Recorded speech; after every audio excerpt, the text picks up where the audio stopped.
شیخ عبد الواحد فرماتے ہیں کہ میں نے اللہ تعالیٰ سے دعا مانگی، اے اللہ، آپ نے جس کو جنت میں میرا ساتھی بنانا ہے دنیا میں میری اس سے ملاقات کرا دیجیے۔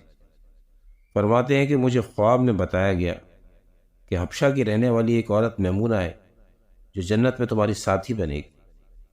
چنانچہ میں اس بستی کی طرف چل پڑا۔ جا کر بستی والوں سے پوچھا تو انہوں نے کہا وہ تو بکریاں چراتی ہے اور اس وقت وہ باہر کہیں بکریاں چرا رہی ہوگی۔ فرماتے ہیں کہ میں اس طرف چل پڑا۔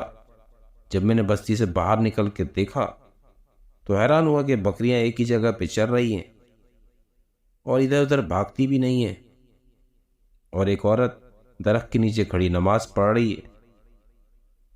جب میں نے غور کیا تو میں نے یہ دیکھا کہ جہاں بکریاں چر رہی تھیں چراگاہ کے کنارے پہ مجھے کچھ بھیڑیے بھی نظر آئے۔ ان بھیڑیوں کی وجہ سے وہ بکریاں کہیں باہر بھی نہیں بھاگ رہی تھیں اور ایک ہی جگہ پہ چر رہی تھیں۔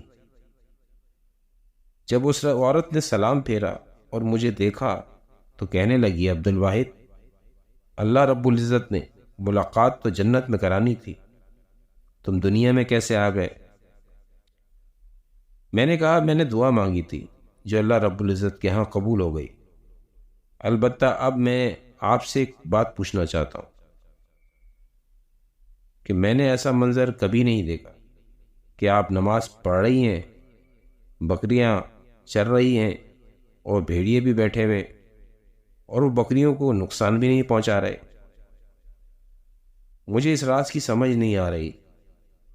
وہ کہنے لگی، عبد الواحد، بات یہ ہے کہ جس دن سے میں نے اپنے پروردگار سے صلح کر لی ہے اس دن سے بھیڑیوں نے بھی میری بکریوں سے صلح کر لی۔